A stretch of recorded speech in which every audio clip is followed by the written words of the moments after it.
Namaste and good afternoon. Greetings from all of us at Apollo Hospitals. This is Dr. Srinidhi Chidambaram and I'm very happy to see you all again. This month, as you're aware, we are presenting a whole series on Facebook on medical emergencies and how to tackle them. While it is stressful enough when adults fall ill, it is a source of extreme anxiety when a baby is ill or injured. Emergencies in infants and children can involve a lot of things. It can be caused by accidents or falls, burns, drowning, electric shocks or poisoning, and it can cause very alarming symptoms like unconsciousness, fainting or choking, or convulsions, breathlessness, or blue lips, vomiting blood, or increasing pain, and even neck stiffness or bleeding that will not stop, head injuries, burns. So there are so many childhood or infant emergencies that can happen, and they can be indications where you need to be very watchful and call an ambulance and take your baby to the emergency at the earliest. So it's very important to recognize these situations, prevent them also, and if these situations arise, to take timely action. So let's discuss today the common pediatric or emergencies in babies and find out exactly what we need to do. And to discuss this topic, I am very happy to welcome Dr. Om Prakash Jamadar, who works as a consultant in pediatrics and neonatology at Apollo Hospitals, Navi Mumbai. Dr. Om Prakash Jamadar did his initial medical training at Seth GS Medical College and KEM Hospital, Mumbai. Since he had keen interest in the field of neonatology after finishing his MD Pediatrics, his teachers guided him for further training abroad, and he was selected for the 2-year neonatology fellowship program in the UK, had been awarded the MRCP-CH and DCH. He's a national faculty in Basic and Advanced Neonatal Resuscitation Program, NRP, National Faculty for Neonatal Emergency Simulation Training as well. Has been invited as a faculty in many conferences, and his special area of interest is improving the quality of newborn care in the developing world. Welcome, Dr. Om Prakash Jamadar, to this session. Thank you so much for joining us, and I'm sure our viewers are eagerly awaiting your guidance on this very, very important topic that everybody should really be very aware about. So let's begin by asking you, what are the most common emergencies that can happen in infants that parents must be aware of? And if you like, we can divide this whole conversation into newborns and infants and then into slightly older children. So first of all, I must appreciate our team that they are discussing the medical emergencies, not only in the adults, but also in the children. And as Dr. Srinidhi very specifically mentioned, the adult emergencies are slightly different than the pediatric emergencies, and parents tend to become very panicked when they face the emergency situation. So let's try to understand what is an emergency first of all. An emergency is a situation, it may be a severe injury or a severe illness that can cause life-threatening effect to the child, which may be an immediate effect or it may be a long-lasting effect to the child. Now, these emergencies in newborn babies or infants, that is children less than 1 year, are slightly different. And those who are more than 1 year to 15, 16 years, they are slightly different. So we are going to divide the topic into emergencies in infants and emergencies in the children. That is one aspect. Second, emergencies caused by accidental injuries and emergencies caused by underlying medical illness.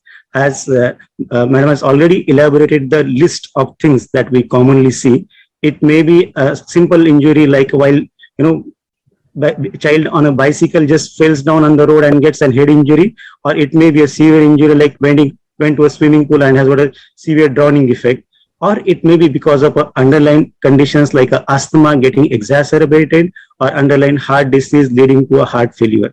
So these are different sets of emergencies that we are going to talk a bit about. So in children and in neonates, if I try to divide them, so to start with, in the newborn, the emergencies that we face is in relation to the infection. I will say neonatal sepsis is the commonest cause of morbidity and mortality in Indian scenario. And that's the reason we need to be very careful. Any baby who is less than 6 months old having episodes of fever, is not feeding well, baby is very sleepy and tired, or has got repeated episodes of vomiting or loose motions, we need to be very careful in these babies. And we do see some accidental injuries also in these babies, like babies on the bed and then suddenly baby falls down from the bed, or mother is preparing something and there's a hot water bottle or hot milk is there beside the baby, and then baby just rolls around that and then gets burns from that. So these are the accidental injuries that we do see. And if you go to the bigger baby slightly, maybe, so falls is commonest, as I said, maybe from the bicycle, maybe from the bed, or is just child is walking around playing with other kids, and then other kid just trip over the child and gets fall, causing the injury to the head, which may be visible, which may not be visible, like things which may not be visible, like if there's an injury to the brain, externally we may not notice it, but child will be having some sign symptoms that we will be discussing. If there is injury to the chest or abdomen, again externally we may not see the major injury, but internally there may be some difficulties like bleeding and causing shock and all that problems. The second is burns are also not very unusual for them. As I said, if they are playing around with some matchstick or some other equipments in the vicinity, that can cause burns to them. Electrocution is another important factor, because nowadays our sockets are, low-lying sockets are there. So, and if they are not very well protected, they are not child safe, then, while playing, kids can just insert their finger or insert some metallic objects inside that and can come with electrocution, which is very difficult to manage. Nowadays, bites in terms of the snake bites or scorpion bites are not so much seen in urban situation, but still in rural population, we do see significant number of bites causing all these problems. And then going further, allergies are well-known entities to cause acute emergency situation. Like we have seen children coming with sudden onset of swelling all over the body. There is rashes all over the body. Sometimes they do come with breathing difficulties. So these are some accidental injuries that we see in babies and children. And because of the underlying illnesses, like if someone has got a history of fits or convulsions, what we say, suddenly they start throwing convulsion, and convulsions are lasting for a long time, and that can cause long-term damage to the brain in terms of low oxygen, and we call it as a hypoxic damage to the brain. Or if someone is having asthma, then asthma gets exacerbated, and then they come with a breathing difficulty and respiratory failure. And it's not just the acute part, but a condition which is a chronic condition like diabetes, if the sugars are not well controlled or parents miss the injections because of some underlying illness to the child, these kids also can come with a condition called as a diabetic ketoacidosis, where the sugars are very high and they have got a severe dehydration and breathing difficulties. So these are the common emergencies that we see in our day-to-day emergency practices, and we will try to cover as much as possible out of it, and we'll try to make it in a way that it will help you in your daily practices. That is our aim of today's discussion. Definitely. So maybe we could just go on to discuss some of these, each one of these most important emergencies. So I would leave it to you, over to you, Doctor. So again, going in a sequence, like, newborn babies, as I said, infections are the commonest cause of emergencies for them. So babies' infections are commonly happening because of the lack of awareness of the parents about the hygiene. So with COVID in place, I'm sure most of us are taking care of the hand hygiene, using sanitization for all of us, as a routine that we are doing. But particularly when babies are preterm babies, when they are small in size, these are the babies who are at a higher risk of developing infections. So in that situation, I will suggest we should not have got overcrowding surrounding the baby. Not many people should handle these babies. Feeding is the second important parameter that help us to decide whether baby is healthy or not. Any baby who is not feeding well is unusually sleepy than what we see on day-to-day basis. That means there is some difficulties there. And when the feeding is not happening well, their sugar tend to get low. And as a result of that, they become more sleepy. We have seen babies with low sugars presenting with convulsions or fits in the newborn babies also.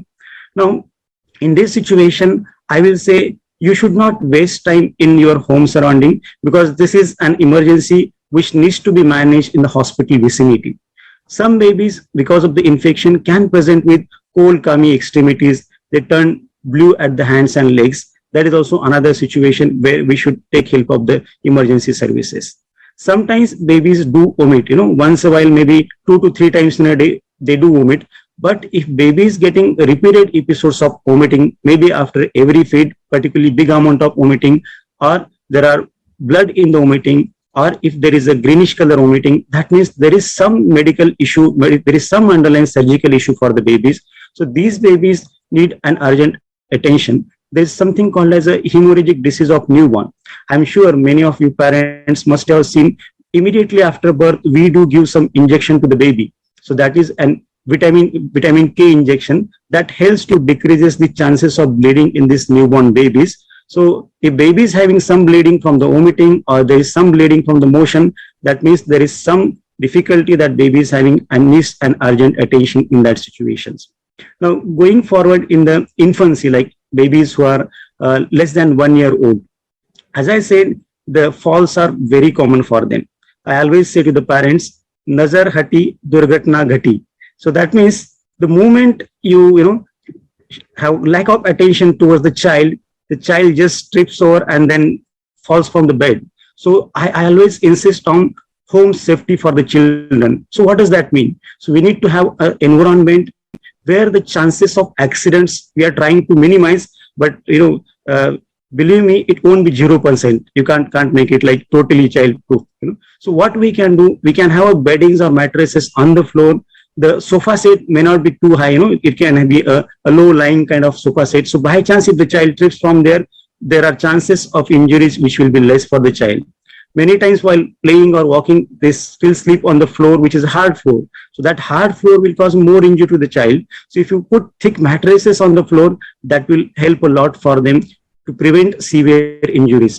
And similarly, the corners of all these wooden furniture that we have got, we can cover these corner areas. We do get some soft materials in the market nowadays which can cover the corners. So that will help to decrease the injuries by these corners. And next, electrocution part, make sure your height of the electric sockets are slightly higher than what we have seen in most of the homes nowadays. And there is a protective cover to these sockets so that child can't easily insert their fingers or some toys inside and then get electrocution burns. Next is burns. We do suggest steam inhalation many times to the parents when they have got a cough, cold or fever. So we have seen babies coming with burns because the steamer is just beside baby, and while playing, baby just put their fingers or holds the steamer in their hand. So we need to be careful when we are keeping hot equipments or hot water or food which is hot, like maybe tea and coffee burns are also not very unusual that we see in small kids. So these are the things that we need to be careful with the infants and newborn babies. So we need to have special precautions for them, and then we should try to pick them it early. So what are the very important signs where we already spoke about drowsiness and about the continuous vomiting, diarrhea, blood in the vomit. So like if you would list the emergency, the signs where they have to immediately rush to the emergency, it'll be helpful to the parents. So we call it as a red flags, this is the situation where we need to get in touch with your health services. So again, injuries and medical illnesses that will help us to, so falls which are significant. So how do you say a fall is significant? Like a child which fell down from a 5 feet, but externally child looks fine, but there is associated bleeding from the nose, bleeding from the ear, or there is a fracture involving any extremities or a depressed fracture in the head. That means there is a significant fall is there. Okay. So what happens to this child? They tend to be unconscious. They may be more sleepy than usual. They may have got episodes of vomiting. So these episodes of vomiting are because of the increasing pressure in their head. The intracranial pressure increases. So this is one part. Second, if there is a fall on the chest or abdomen, externally it looks fine. There is just a bit of bruising that we can see, but suddenly the child start appearing very pale and become cold and clammy. That means there is an internal injury. So these are visible and non-visible effects of fall that we can see. If you go to the next common injuries that we see is burns. Now, any burn which is involving more than palm size of the area of the child, like if you see the palm of the child and just compare the area of burn, if that area of burn is more than size of the palm, that means it is a significant burn. Second, burns which are on the face involving eyes, or there is no direct burn to the child, but child was in a close vicinity where there was burn, and child has taken the so much of carbon monoxide, carbon dioxide that is coming out of the flames, and the child is drowsy out of that. So this is the effect of the burns, which may be direct or indirect effect, and in that situation you need to get in touch with your health services. Next, if there are any bites, or it may be a scorpion bite, or maybe a snake bite, or it may be some bee sting which is contributing for local swelling, redness. We have seen some babies coming with snake bite and they are totally kind of paralyzed situation. We call them like a neurotoxic snake bites. So this is another situation where we need to get in with the emergency services. In allergic reaction also, we do get babies with swelling all over body, itching sensation, breathing difficulties. So we need to connect with your emergency services. So these are all injuries where you need to get in touch with your emergency services. Now going forward to the underlying illnesses causing problem, like a child who is on treatment for asthma and then suddenly start getting breathless. So that means the child is not able to breathe comfortably. If you ask the name of the child or if you ask anything, he won't be able to complete sentences. Like, like he will say one word, he'll take breath. He will say another word, take breath. So that means the difficulty is severe. This is how you identify the problem is a critical problem, and then you can take help. And as I told you earlier, like we have seen diabetic ketoacidosis where the sugars are not, the insulin is not taken on regular basis. So sugars becomes uncontrolled and these babies tend to get with dehydration and then acidosis causing fast breathing. If someone who is having history of convulsions, fits what we say in normal words. So first of all, let's try to understand whether it's a normal jerky movement or whether it is fits. Like, if someone is shaking the hands, if you hold their hands, it stops. That means it's a normal jerk. But someone who is shaking their hands and legs, they're uprolling their eyes, and if you try to hold, the movements are not getting stopped, that means it's a fit or it's a convulsion. So in that situation, nowadays, for someone who is having history of fits, we do give home remedies. We give them the midazolam spray. You must have heard of this medicine, midazolam, that is for convulsions, that is for fits that we use in hospital services. But with advances of the facilities, we have got sprays. You must have seen nasal drop that we put whenever there's a blocked nose. So similar sort of sprays are there that we can put in the nostrils of the baby. So that helps to control the convulsions. So these are what we need to look at the sign symptoms and then get help of our emergency medical services. So what happens if there is, like a bite or a sting or like any wound like that, a bite, injury in a baby or an infant? What needs to be done? So bites again will come to our vicinity, immediate vicinity. What are the bites we can get? We have seen some kids with dog bites, bad bite, pulling out all the muscles there. So that is one situation where I will suggest don't cover that area with too much of, because there is a contaminated wound is there. So you need to clean the wound under a free flowing water. Okay. And you can stop bleeding by local compression, but till the time bleeding is there only that time. Once bleeding is stopped, don't, too much cover that area, particularly in relation to the dog bites I'm talking about. But other bites or other injuries, we can cover the area once that area is cleaned. Okay. Now, stings and bites, one is local reaction and one is the systemic effect on the body. So snake bites, some bites can cause bleeding at the site as well as bleeding all over different parts of the body. We call it as a vascular toxic snake, and some snake bite may not cause much of local reaction, but they cause weakness of all the muscles in the body. We call as a neuroparalytic.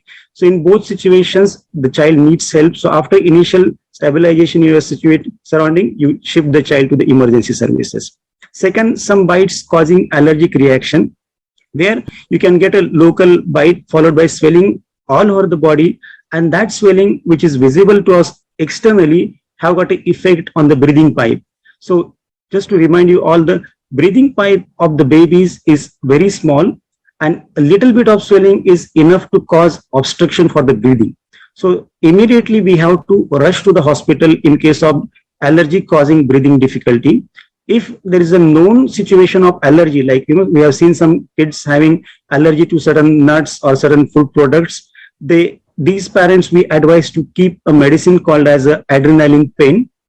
uh, I have seen it outside, but in India, it's not still easily available. So we ask this parent to how to prepare it and keep the injection available in their home. So that can be given by the parents, and the severe allergic reaction can be terminated immediately. So these are the bites and stings contributing for the local immediate reaction and systemic reaction we should be aware of. What about drowning when the children fall into the water? Yes. Most of the societies nowadays, you have a small pool or a big pool.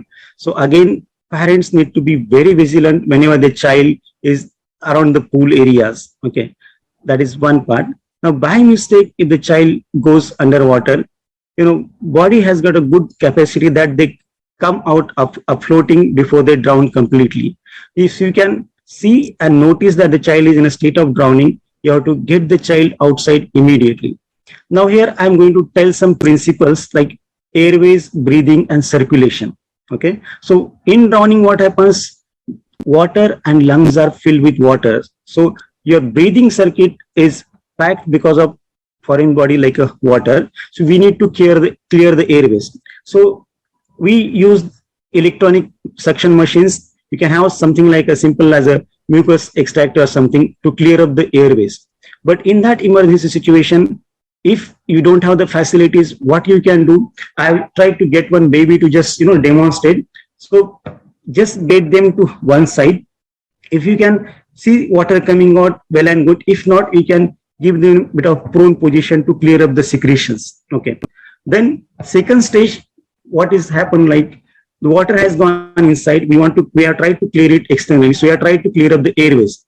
The child, by this time, by clearing of the water, look whether the child is breathing or not breathing. In babies, it's primary respiratory failure followed by cardiac failure.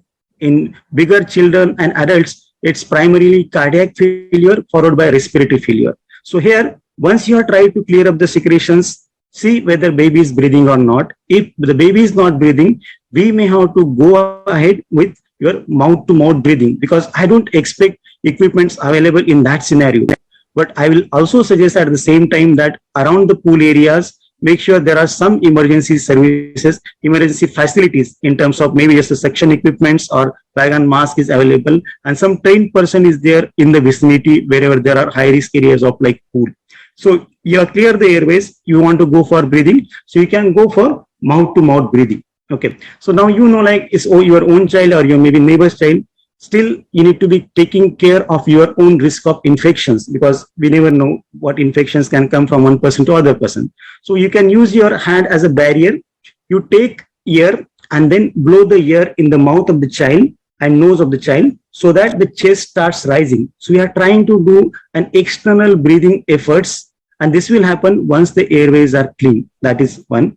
And still, if you are doing that, but still child is not getting up, that means we may have to take help of doing cardiac compressions. So if you are a single alone person trying to manage the emergencies, we suggest 2-finger technique to compress the chest. Like we do 1 and 2 and 3 and then breathe. If it is a bigger child, infant, we try to do compressions 15 times and then we do give 2 breaths. So this is how we will try to do the immediate resuscitation, and you should have got an emergency service activation system in place. So, like in Apollo, I must say that our emergency services 1066 is all the time available.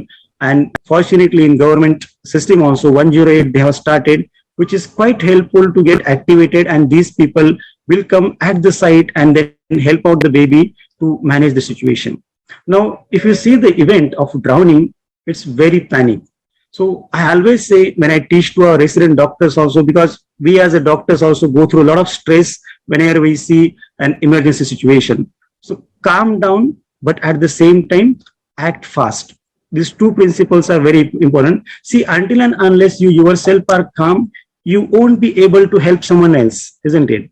So try to calm down and think what you can do best for the child. So in case of drowning, we know surroundings are safe once the child is out of water.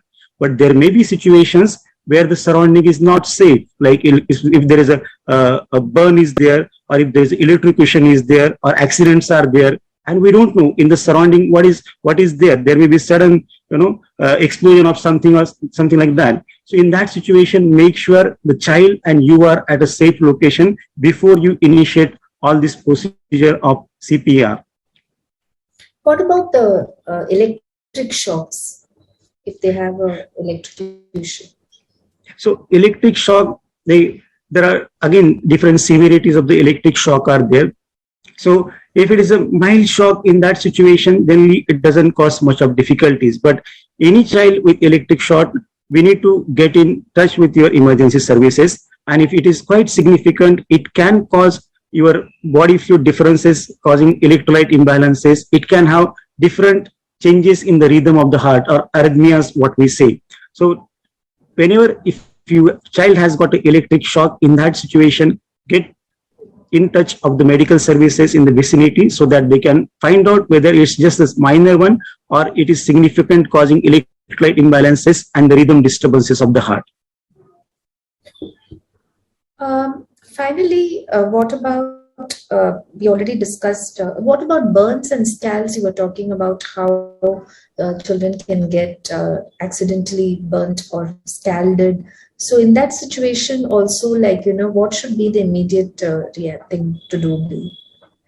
So as far as burns are concerned, I already discussed about taking precautionary measures.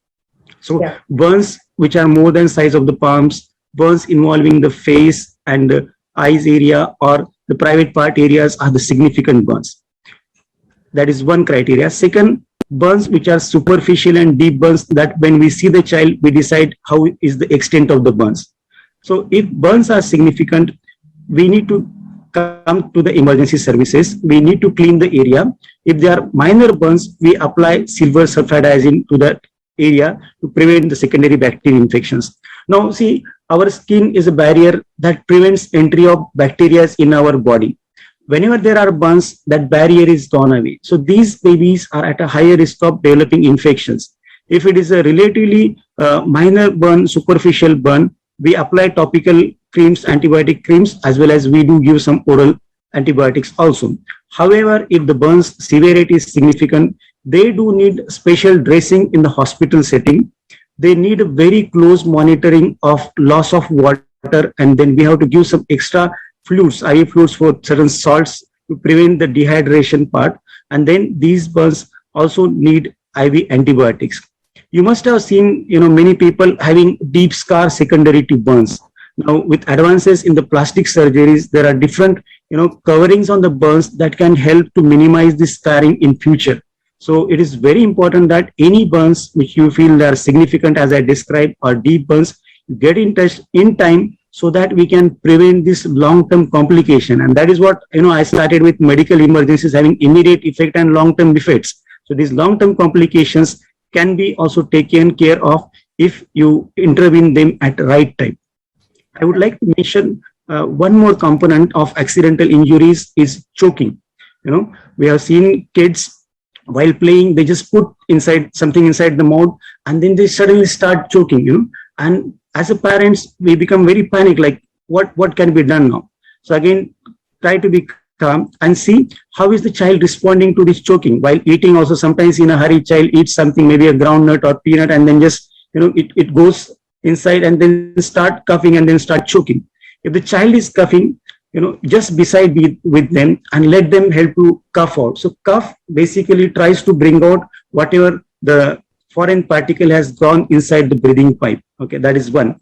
Now, if the child is not able to cough out, like if it is a small infant, it was just like a few months old, that child's capacity to cough out is not much. So in that situation, we do certain maneuvers, like if you hold the child with mouth open and you try to pat at the back. So give five pats on the back at the upper center of the back. This will help to give extra pressure on the chest, and the child can bring out the foreign body or whatever has gone inside the breathing pipe. That is one. After these 5 pats, if still the particle has not came out, we can give chest thrust. So in infants, small children, as I showed you the chest compression, in the similar pattern, if you give the chest thrust, you can see this cuffing effect that can happen. So this also will help to bring out the aspiration, whatever the foreign body has done. However, in a big children, it is not possible to, make them up and down like this. So we do something called as a Heimlich maneuver, where I'm going to show you how to make a fist. So you make a fist of your right hand and the knuckles are turned inside, and the other side you try to hold it like this so that knuckles are towards the child. You go on the back side of the child, you position the child in front of you, and just in the lower part of the chest or upper part of the stomach, you put your knuckle in an inverted manner, and then you try to push them inside. So this is if child is not cuffing. If the child is cuffing, then you just hold them and make them comfortable and say that, cuff out kind of thing. But if they are tired, they are not able to do it, they are getting unconscious, in that situation, you can do this maneuver. This is called as Heimlich maneuver. Okay. This will help to bring out the foreign particle outside. But never ever try to put your finger and then blindly try to, whatever is inside, don't try to do that. This may push things inside, and it will be more difficult for the child as well as later in the medical services to help you quickly. They will help it out by doing scopy and all that thing, but that will be more dangerous. So don't do blind sweep. You try to visualize things and then only you do it. So doctor, when you said that the fist should be turned this way, so it should be like this? Or that's right. Yeah. So that the knuckles are in your upper part of the stomach, so that you can give adequate pressure. So thank you, doctor, for addressing so many of childhood and infant emergencies in a very concise and very clear way. Yes, I'm sure in all emergencies, it's also a very wonderful thing that you said, that it's important to not only recognize the signs that you need to take medical help and do what is needed before the emergency help arrives or you go to the hospital, but also to do it in a calm manner so that you take the right decisions and seek the right care and do the right thing for your child. And do remember always that you must also keep your primary pediatrician also informed. And always it is true that early recognition and treatment of symptoms is very important to make sure that the illness or injury is not getting worse and becoming a catastrophic crisis. So do write in to us for any further queries, and we are available always on all the digital channels to assist you. And do remember that our 1006 emergency helpline is always available to help you through any emergency. Take care, be safe, and thank you. Thank you. Thank you.